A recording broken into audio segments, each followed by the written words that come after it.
नमस्कार मेरे प्यारे दोस्तों, मैं वरुण गिल आप सभी का बहुत बहुत स्वागत करता हूं कृष्णा क्लासेज के यूट्यूब चैनल पर। दोस्तों, आज इस वीडियो में हम बात करने वाले हैं Haryana SSC previous year questions की। यदि आप हरियाणा एसएससी की तैयारी कर रहे हैं या करने की सोच रहे हैं तो आपके लिए वीडियो बेहद इंपॉर्टेंट है, इसलिए वीडियो को लास्ट तक जरूर देखिएगा। आइए अब बात करते हैं क्वेश्चंस की। अगर हम देखें पहला क्वेश्चन तो सवाल इस तरीके से दिया है, कहता है एग्जामिनर हमसे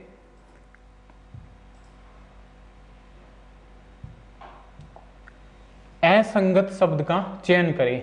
असंगत शब्द या विषम शब्द से मतलब ये होता है दोस्तों, जब भी हमारे सामने चार शब्द आते हैं तो चार शब्द में से तीन शब्द ऐसे होते हैं जो किसी भी लॉजिक से एक दूसरे से संबंध रखते हैं और एक शब्द उनके साथ ऐसा होता है जिसका संबंध या उनसे नहीं होता या उनसे अलग होता है। जैसे इस क्वेश्चन को अगर मैं देखूं तो चार शब्द दे रखे हैं, लोकतंत्र, राजतंत्र, तानाशाही और मतदान। अगर हम बात करें तो इसमें जो हमारा आंसर होगा वो होगा मतदान। कैसे? लोकतंत्र, राजतंत्र और तानाशाही जो है वो किसी भी प्रकार के शासन हैं, जैसे कहीं पर राजतंत्र है, कहीं पर लोकतंत्र है, कहीं पर तानाशाही है, लेकिन जो मतदान है वो इन सबसे अलग शब्द हैं और जो सबसे अलग शब्द होता है उसे कह दिया जाता है कि वो असंगत शब्द है या फिर विषम शब्द है। तो पहला सिंपल मेंटल एबिलिटी का क्वेश्चन था, तो हम कह देंगे फर्स्ट का आंसर जो होगा वो होगा डी। बात करते हैं नेक्स्ट क्वेश्चन की। नेक्स्ट क्वेश्चन को अगर हम देखें तो समरूपता एनालॉगी से दिया गया है। सवाल की पहचान ये होती है कि सवाल में आपको अनुपात समानुपात देखने को मिलते हैं। जब भी हम बात करें समरूपता की तो समरूपता शब्दों के बीच में हो सकती है, संख्याओं के बीच में हो सकती है, या फिर अल्फाबेट या फिर ऐसा कहिए किसी भी समूह के बीच में भी हो सकती है। सवाल में ये दिया है AGM का अनुपात है, मतलब का रिलेशन है, संबंध है किससे? BHN से। उसी लॉजिक से हमें ये बताना है HNT का रिलेशन किस समूह से हो। तो सीधा सीधा पता चल रहा है कि सवाल जो है अल्फाबेट सीरीज पे या ऐसा कहिए अल्फाबेट के ऊपर नंबरिंग से होगा। लेकिन अगर हम सवाल को ध्यान से देखें तो सवाल खुद ये सेंस दे रहा है कि अगर हम बिना नंबरिंग के करें तो सवाल जल्दी हो जाएगा। वो कैसे पता चला? मैंने देखा A का रिलेशन B से है तो लगातारी है, तो क्यों हम नंबरिंग से बच सकते हैं क्योंकि लगातारी है। अगर बीच में कुछ अक्षरों का गैप होता फिर हम नंबरिंग डाल के प्लस माइनस करके सवाल को करते। अब हम कहेंगे A के बाद क्या आया B, जस्ट अगला ही है। G के बाद क्या आया H, M के बाद क्या आया N। तो जिस तरीके से AGM रिलेट करता है, संबंध रखता है BHN से, उसी रिलेशन से अगर मैं देखना चाहूं HN का तो हम कहेंगे H के बाद जो अगला अक्षर होगा वो क्या होगा? I, N के बाद क्या होगा? O और T के बाद क्या होगा? U। तो हम कहेंगे सवाल का जो उत्तर होगा वो होगा C, यानी कि IOU। आइए बात करते हैं नेक्स्ट क्वेश्चन की। अगर हम नेक्स्ट क्वेश्चन को देखें तो कहता है अनुपस्थित संख्या ज्ञात कीजिए। अनुपस्थित संख्या का मतलब ये है कि ये जो सीरीज है ना वो इस तरीके से किसी भी लॉजिक से चली आ रही थी और ये पूछा है यहाँ जो संख्या होगी ना वो हमें बतानी है कि क्या आएगी। तो सवाल सिंपल नंबर सीरीज का है, लेकिन अगर हम देखें तो सवाल में जो है ना नंबर सीरीज में दो दो संख्याएं एक साथ एक जैसी लिखी है। जैसे यहाँ पर 54 है, उसके बाद 54, फिर मैंने देखा 46 46, फिर से दो बार 48 48, फिर से दो बार। यानी कि सवाल जो है ना सीरीज जो है उसमें एक संख्याएं दो बार रिपीट होती है, फिर लॉजिक लगता है, फिर वो एक जैसी संख्याएं दो बार चलती है, फिर से कोई लॉजिक लगता है, फिर दो संख्याएं एक जैसी चलती है। कुछ इस सेंस का है क्वेश्चन। तो मैंने देखा अगर हम 54 से 46 पे आए तो हम क्या सोचेंगे कि अगर -8 कर दें तो इससे आगे की संख्या बनेगी। तो मैंने यहाँ क्या किया, -8 कर दिया। -8 करने के बाद 46 जो आया वो मैंने दो बार एक साथ लिखा। यहां फिर क्या किया, -8 किया तो मैंने देखा 38 और 38 दो बार लिखा। तो सवाल में यहां हम क्या करेंगे, -8, क्योंकि पीछे लॉजिक यही चला आ रहा था। इसके बाद -8, फिर दो संख्याएं, फिर -8, फिर दो संख्याएं एक जैसी, -8 करेंगे तो सवाल का आंसर जो होगा वो होगा 30, और 30 जो है वो आपका ऑप्शन सी। तो हम कह देंगे थर्ड क्वेश्चन का जो उत्तर होगा वो होगा सी। आइए देखते हैं नेक्स्ट क्वेश्चन। अगर हम नेक्स्ट क्वेश्चन की बात करें तो नेक्स्ट क्वेश्चन में कहता है किसी एक कोड भाषा में, कोड भाषा से मतलब क्या है, कोडिंग लैंग्वेज में डेस्ट्रॉय का जो कोड है लिखा जाता है या कोडित किया जाता है, मतलब एक ही है क्या, 742। तो उसे कोडित को क्या लिखा जाएगा? दोस्तों अगर मैं बात करूं कोडिंग में अलग अलग सवाल पे अलग अलग लेवल या अलग अलग लॉजिक लगते हैं, तो इस सवाल में हम कैसे समझ पाएंगे, कैसे अप्रोच कर पाएंगे कि क्या किया होगा? देखो यहां जो है ना वो क्या है, अल्फाबेट का पेयर या समूह दे रखा है, लेकिन इसका जो कोड है वो एक संख्या दे रखी है। यानी कि सवाल ये बता रहा है खुद, अगर हम स्टेटमेंट को ध्यान से पढ़ें, कि कहीं ना कहीं अल्फाबेट पे नंबरिंग करके क्वेश्चन सोल्व होगा। तो एक बार हम चेक करते हैं किया क्या। तो डिस्ट्रॉय जो है DESTROY, अगर हम इसके ऊपर नंबरिंग करें तो हम कहेंगे D हमारा कितने पे आता है, 4 पे, E हमारा 5 पे, ये 19 पे, ये 20 पे, ये 18 पे, ये 15 पे और ये 25 पे। अगर हम इन सबको एक बार प्लस कर लें, तो जब हम इनको प्लस करेंगे तो हम कहेंगे 5 और 4 9, 9 और 19 28, 28 और 20 48, 48 और 18 15 और 25 को अगर हम जोड़ें तो हम कहेंगे ये जो होगा ये होगा आपका 106। अगर इनका जोड़ 106 है, लेकिन जो इसकी वैल्यू दे रखी है, जो कोड दे रखा है ना, वो क्या दे रखा है, 742। यानी कि 106 से 742 कैसे बनेगा, तो कहीं ना कहीं हम ऐसा सोच सकते हैं कि इसको हम 7 से गुणा कर दें। अगर मैं 106 को 7 से गुणा करूं तो हम कहेंगे सवाल का जो कोड दिया है वो बनता है। 7 से गुणा करेंगे 7 6 42, फिर 7 एकम 7, यानी कि यही है।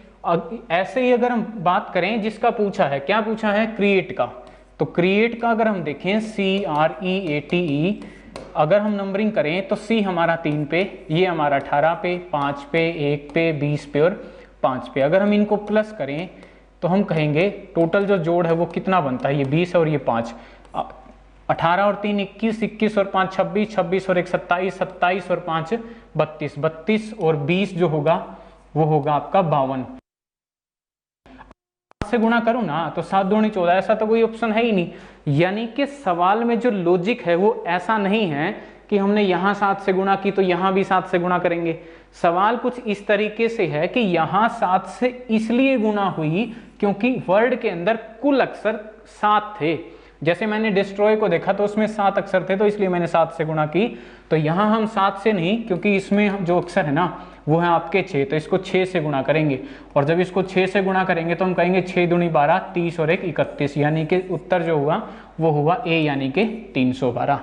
ठीक है, आइए बात करते हैं नेक्स्ट क्वेश्चन की। नेक्स्ट क्वेश्चन को देखें तो कहता है निम्नलिखित में से असंगत शब्द, फिर से वही बात है, असंगत का मतलब क्या होता है, जो बाकी तीनों के साथ मेल नहीं खाता, उसको हम असंगत को कभी कभार अगर आप देखोगे जाता है तो असंगत पूछे या विषम शब्द पूछे, मतलब एक ही होगा। निम्नलिखित 4 शब्दों में से असंगत शब्द का चयन करें। फिर से वही, सिर्फ हमारी नॉलेज यूज होगी, कोई कैलकुलेशन नहीं, सवाल पढ़ते ही आता है तो आता है, वरना आपको सवाल नहीं आता। तो 4 शब्दों में अगर हम देखें तो हवादार, बर्फीला, बरसाती, मजाकिया। तो पता चलता है डेली लाइफ में अगर हम इन शब्दों को देखें तो हवादार, बर्फीला और बरसाती जो है ना ये मौसम है, लेकिन मजाकिया जो है ये किसी भी इंसान का नेचर है। तो हम कहेंगे ये जो है मौसम से संबंधी शब्द है नहीं, इसलिए उत्तर जो होगा वो होगा आपका मजाकिया। मजाकिया शब्द इन सबसे अलग है, ये तीनों शब्द जो है मौसम को दर्शाते हैं, जैसे मौसम बर्फीला है, हवादार है या फिर बरसाती है। तो हम कह देंगे सी जो है वो इन सबसे अलग है और यही असंगत है। बात करें नेक्स्ट क्वेश्चन की। नेक्स्ट क्वेश्चन में कहता है सही विकल्प चुने जो मूल जोड़ी, मूल जोड़ी का मतलब ये जो कॉम्बिनेशन दे रखा है ना वयस्क का शिशु के साथ, हमें इसी लॉजिक को देखते हुए वैसे ही जोड़ी या चुननी है जिसमें बिल्कुल ऐसा ही संबंध हो। फिर से एनालॉजी, समरूपता का क्वेश्चन है, तो हम कहेंगे वयस्क और शिशु के अंदर क्या रिलेशन है, क्या लॉजिक है। अगर हम किसी भी शिशु को का विकसित रूप लेके चलें तो वो क्या होगा, वयस्क। जैसे छोटा जो है वो शिशु, उसका विकसित रूप क्या होगा, वयस्क। ऐसे ही अगर हम बात करें यहाँ पर अगर हम कली लेते हैं तो हम कहते हैं जो कली है वो उसका छोटा रूप और उस कली का विकसित रूप क्या होगा, फूल। या इधर से चलें तो वयस्क से जब जाएंगे शिशु, वैसा ही रिलेशन फूल का किससे होगा, कली से होगा। तो हम कह देंगे इस सवाल का आंसर जो होगा वो होगा डी। बात करें नेक्स्ट क्वेश्चन की। नेक्स्ट क्वेश्चन में कहता है, कोडिंग का क्वेश्चन है, यदि आम को स्ट्रॉबेरी कहा जाता है और स्ट्रॉबेरी को सेब कहा जाता है, सेब को पपीता कहा जाता है और पपीता को केला कहा जाता है, तो क्या एक डॉक्टर को दूर रखता है। ध्यान से पढ़िएगा दोस्तों, सिर्फ आपकी मेंटल एबिलिटी का क्वेश्चन है, कोई फर्क नहीं पड़ता कि आपकी क्वालिफिकेशन क्या है। सिंपल डेली लाइफ में जो हम चीजें मतलब पढ़ते हैं उन्हीं से क्वेश्चन है। सवाल ये पूछा है कि क्या जो है ना ऊपर दिए हुए शब्दों में से वो एक डॉक्टर को दूर रखेगा। अगर आपने पढ़ा हो तो ऐसा होता है कि an apple a day keeps the doctor away, तो हम कहेंगे एक सेब एक दिन में अगर आप खाएंगे तो वो आपको डॉक्टर से दूर रखेगा, मतलब वो आपका इम्यून सिस्टम मजबूत रखेगा, जिससे आप मतलब बीमार कम पड़ेंगे। तो हम कहेंगे इसका जो डॉक्टर को दूर क्या रखेगा, सेब।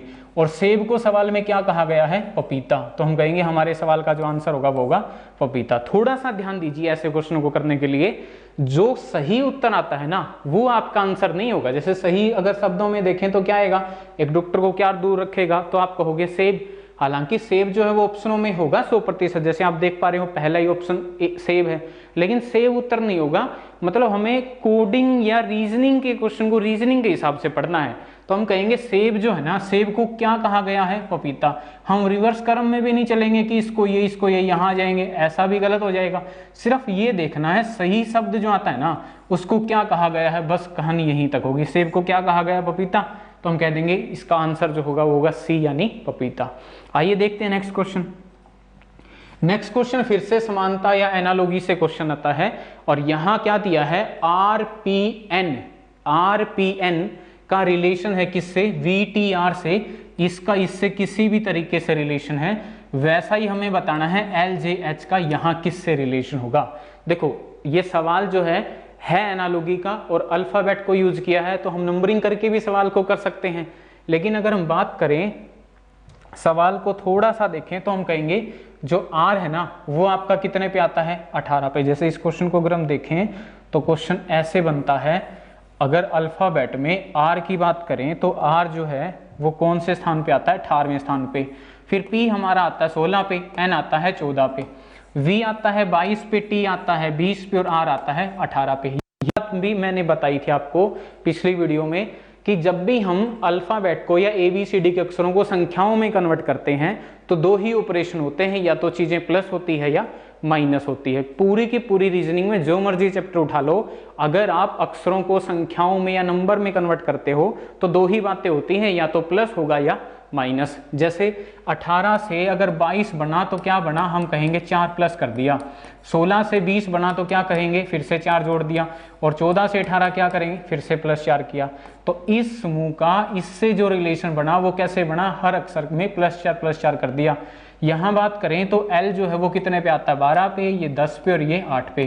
+4 करेंगे तो क्या होगा, 12 और 4 16, तो पहला जो अक्षर होगा वो होगा P। फिर 10 में अगर हम +4 करेंगे तो 14 पे कौन सा अक्षर आएगा, N। और ऐसे ही अगर हम 8 में +4 करेंगे तो 12 पे क्या आएगा, L। 12 पे क्या आएगा, L। तो आपका जो आंसर होगा वो होगा PNL, और PNL जो है वो है आपका ऑप्शन सी, इसलिए हम कह देंगे 8वें का जो आंसर होगा वो होगा सी होगा। आइए बात करते हैं नेक्स्ट क्वेश्चन की। नेक्स्ट क्वेश्चन देखें तो नेक्स्ट क्वेश्चन में फिर से नंबर सीरीज का सवाल है, और हमें बताना है कि यहां पर संख्या क्या आएगी। देखो इसको समझने के लिए हम एक बार लिख लेते हैं, 4, 18, 48, यहां पूछा है क्या आएगा और यहां लिखा है 180। देखो नंबर सीरीज का जब भी क्वेश्चन आता है तो बहुत सारे लॉजिक लग सकते हैं। अगर हम इस क्वेश्चन में देखें तो मैंने देखा 4, 18 यहां तक तो कहानी ठीक थी, लेकिन जैसे ही 48 फिर एकदम फिर 180 हुआ, तो अगर हम सवाल को करने लगे तो हम कुछ ऐसा शायद सोच पाए, 4 कैसे बना, 2 का स्क्वायर किया, ऐसे ही सोचेंगे। लेकिन आगे की संख्याएं तो परफेक्ट स्क्वायर पूर्ण वर्ग में नहीं है, यानी कि स्क्वायर तो है लेकिन साथ में उसके कुछ अलग भी है जो कहीं ना कहीं सवाल में लग रहा है। जैसे मान लिया मैंने सोच लिया कि इसकी मैं 1 से गुना कर दूं, कोई फर्क नहीं पड़ता। यहां क्या किया मैंने, 3 का स्क्वायर कर दिया, 3 का स्क्वायर करेंगे क्या आएगा, 9, और उसकी मैं गुणा कर दूं किससे, 2 से, तो क्या बनेगा, 18 बनेगा। जैसे यहां क्या किया, 2 का स्क्वायर किया और गुणा किससे की, 1 कम से, यानी कि 1 से गुणा की, तो 2 का स्क्वायर क्या होगा, 4, 4 की 1 से गुणा करेंगे क्या होगा, 4। दूसरे में क्या किया, 3 का स्क्वायर किया, 3 का स्क्वायर करेंगे तो क्या होगा, 9, और 9 दूनी 18। यहां क्या किया, इसमें 4 का स्क्वायर किया, और अगर हम इसमें 4 का स्क्वायर करेंगे तो 4 का स्क्वायर क्या होगा, 16, 16 की गुना करेंगे 3 से तो क्या होगा, 48। यानी कि सीरीज का लॉजिक ये चल रहा है कि जिसका हम स्क्वायर करते हैं उसकी गुना करेंगे उससे पिछले अंक से। जैसे यहाँ 4 का स्क्वायर किया तो 4 से पिछला अंक क्या था, 3, तो मैंने 3 से गुणा की। यहाँ अगर हम देखें तो यहाँ क्या होगा, 5 का स्क्वायर, और उसकी हम गुणा करेंगे 5 से एक पिछले अंक यानी कि 4 से, तो 25 के 4 से गुणा करेंगे तो यहाँ जो उत्तर होगा वो होगा 100। यहाँ की बात करें तो क्या होगा, 6 का स्क्वायर 36, और उसकी हम गुणा करेंगे एक पिछले अंक से यानी कि 5 से। तो 36 की जब मैं 5 से गुणा करेंगे तो हम कह देंगे 180। लेकिन हमारा सवाल तो यही आ गया था कि जो पूछा था यहाँ जो संख्या होगी वो क्या होगी आपकी 100, और 100 ऑप्शन क्या है अपना दूसरा। तो हम कहेंगे क्वेश्चन का आंसर जो होगा वो बी यानी दूसरा होगा। उम्मीद है हम सवालों को समझते हुए चल रहे होंगे। आइए बात करते हैं अगले क्वेश्चन पे।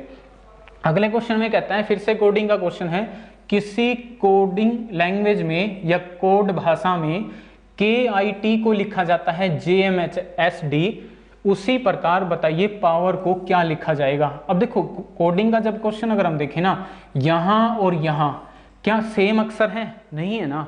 अगर सेम अक्षर नहीं है तो हम करेंगे क्या, हर अल्फाबेट पे हर अक्षर पे नंबरिंग कर देंगे।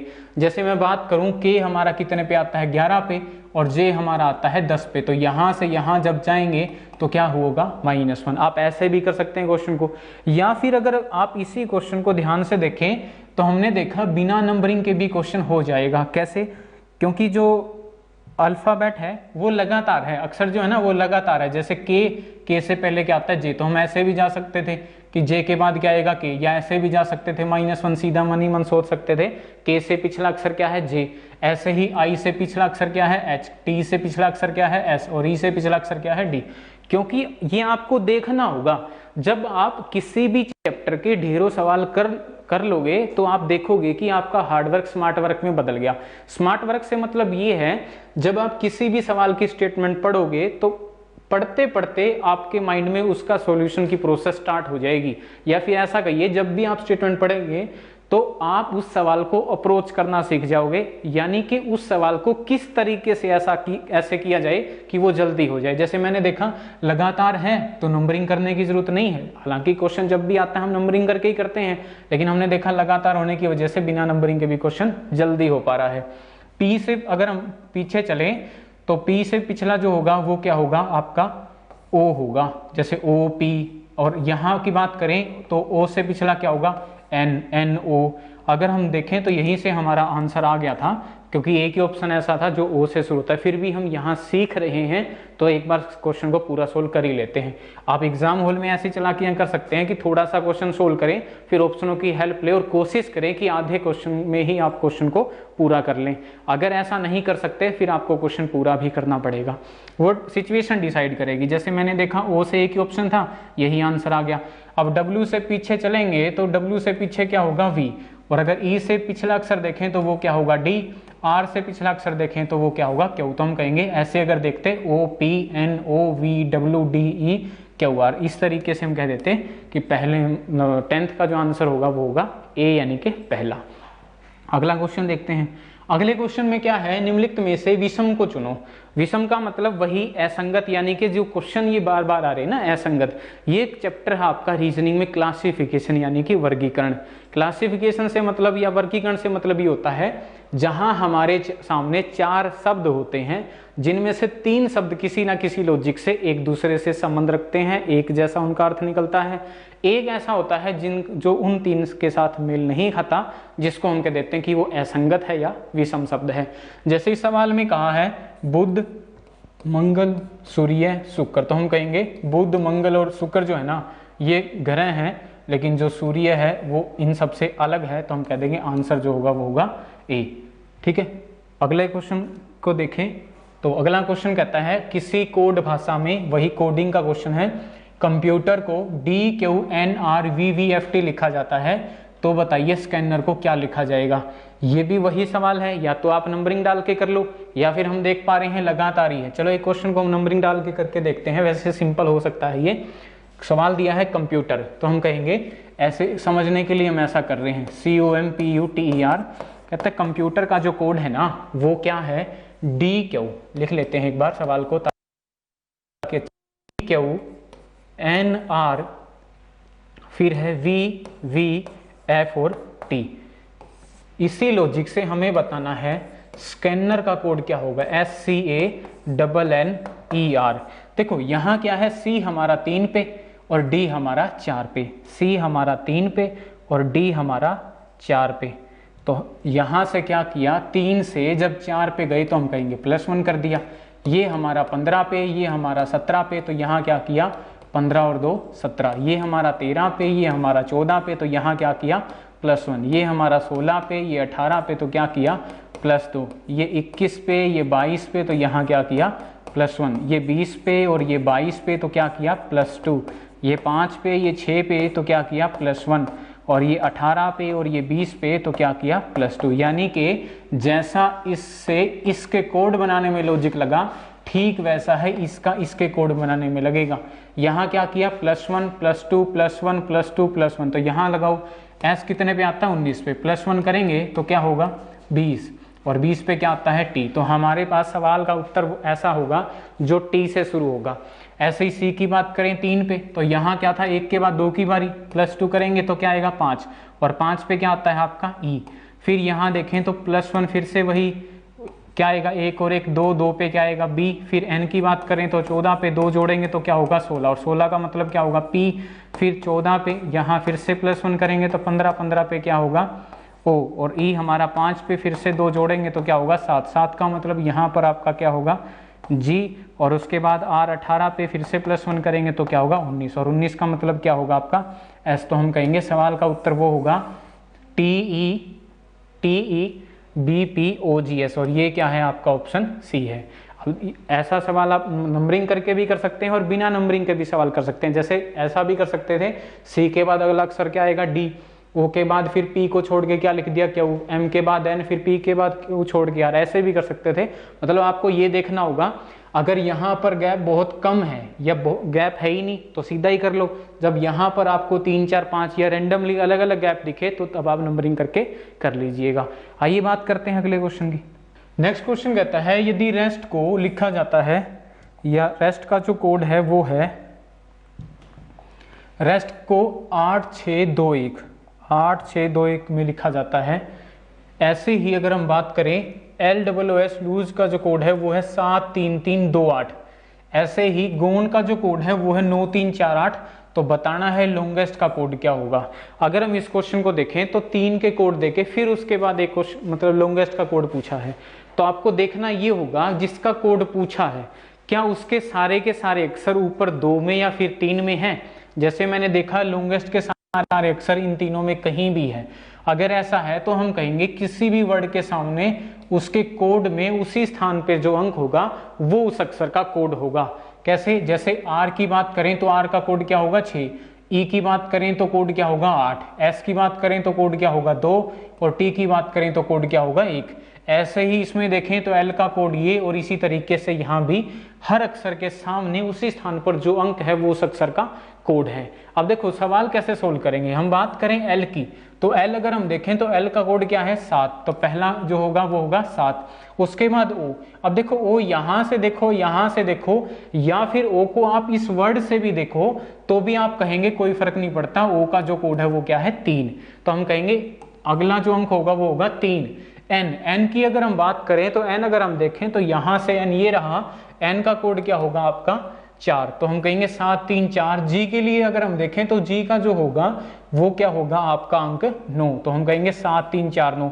या तो यहीं से हमारा सवाल का आंसर आ जाएगा 7 3 4 9, तो हम देख पा रहे हैं इसी में एक है। फिर भी हम सीखने के लिए पूरा कर लेते हैं। ई की बात करें तो ई के लिए जो कोड क्या होगा वो होगा 8। एस की बात करें तो एस के लिए यहां से देखें तो कोड क्या होगा 2, ये 2 लिखा हुआ है, ध्यान से समझिएगा। उसके बाद टी की बात करें तो टी का कोड क्या है 1। तो सवाल का जो उत्तर होगा वो होगा 7 3 4 9 8 2 1। तो ये क्या है आपका ऑप्शन सी है। तो ये था आपका कोडिंग का क्वेश्चन। अब बात करते हैं अगले क्वेश्चन की। अगला क्वेश्चन कहता है फिर से एनालॉजी समरूपता का क्वेश्चन है। कहता है ये वाला जो अल्फाबेट का पेयर है बी जी, ये इसका रिलेशन है, इसका संबंध है किससे जे ओ से, तो हमें बताना है एम सी का रिलेशन किससे होगा। अब देखो यहां की मैं बात करूं, बी जो है वो अल्फाबेट में कौन से स्थान पे आता है 2 पे, तो हमने नंबरिंग कर दी, बी कितने पे आएगा 2 पे। जी की बात करें तो कितने पे आएगा 7 पे। जे की बात करें तो 10 पे, और ओ करें तो 15 पे। फिर एक बात और ध्यान रखिएगा, जब भी हम किसी भी सवाल में अल्फाबेट को या ऐसा कहिए अक्षर को अंकों में या संख्याओं में कन्वर्ट करेंगे तो 2 ही बातें हो पाएगी, या तो प्लस होगा या माइनस, जैसे मैं ये नहीं कहूंगा कि 2 की 5 से गुणा कर दी, हम यही कहेंगे कि 2 में कितना प्लस कर दिया 8। अगर 2 में 8 प्लस करेंगे तो क्या होगा 10, 7 में 8 प्लस करेंगे तो क्या होगा 15। यहाँ देखें तो ये हमारा 13 पे, ये हमारा 3 पे। 13 में अगर हम प्लस 8 करेंगे तो क्या होगा 21, और 21 में 21वां अक्षर क्या होगा u। तो हम कहेंगे जो आंसर होगा पहला अक्षर क्या होगा u। फिर यहाँ भी क्या करेंगे वही 3 और 8 11, और 11वां अक्षर क्या होता है k। तो हम कहेंगे सवाल का जो आंसर होगा ना वो क्या होगा यू के। तो हम कहेंगे दूसरे इस क्वेश्चन का आंसर जो होगा वो होगा सेकंड। आइए बात करते हैं नेक्स्ट क्वेश्चन की। अगले क्वेश्चन को अगर हम देखें तो फिर से जो है नंबर सीरीज का सवाल है, पूछा है, समझने के लिए लिख लेते हैं। कहता है 2, 6, 13, 23, 36, बताइए आगे की संख्या क्या होगी। करिएगा क्या, जब भी आपको नंबर सीरीज का सवाल दिखे तो दो दो संख्याओं के बीच का अंतर ले लीजिएगा। वैसे तो नंबर सीरीज पे अलग अलग लॉजिक की बहुत सारी श्रृंखला बनती है, लेकिन अगर आप एग्जाम देने जा रहे हैं एसएससी या हरियाणा एसएससी का तो पहले क्वेश्चन में डिफरेंस लेके देखिएगा, क्योंकि लगभग जो सीरीज है वो डिफरेंस पर होती है। लेकिन अगर आप क्वेश्चन पेपर देने जा रहे हैं बैंकिंग का, कहीं ना कहीं सीरीज मल्टीपल में होगी ज्यादातर, या फिर डिवीजन में होगी। जैसे मैंने देखा 2 से 6, तो यहाँ जो डिफरेंस कितना है 4, यहाँ डिफरेंस कितना है 7 है, यहाँ कितना है 7 और 3 10, और यहाँ कितना है 10 और 3 13। सिंपल सा क्वेश्चन था। सीरीज जो है पहले डिफरेंस 4, फिर 3 ज़्यादा 7, फिर 10, फिर 13, और इसी को जब हम आगे सोल्व करेंगे तो 13 और 3 16, और 36 में जब हम 16 प्लस करेंगे तो हमारे सवाल का जो उत्तर होगा वो होगा 52 यानी कि 52। तो इस क्वेश्चन का जो आंसर होगा वो होगा बी। तो आज के लिए बस इतना ही। जल्दी आपसे मुलाकात होगी नेक्स्ट वीडियो में। तब तक के लिए आप सभी को मेरी ओर से बहुत बहुत शुभकामनाएं। धन्यवाद दोस्तों।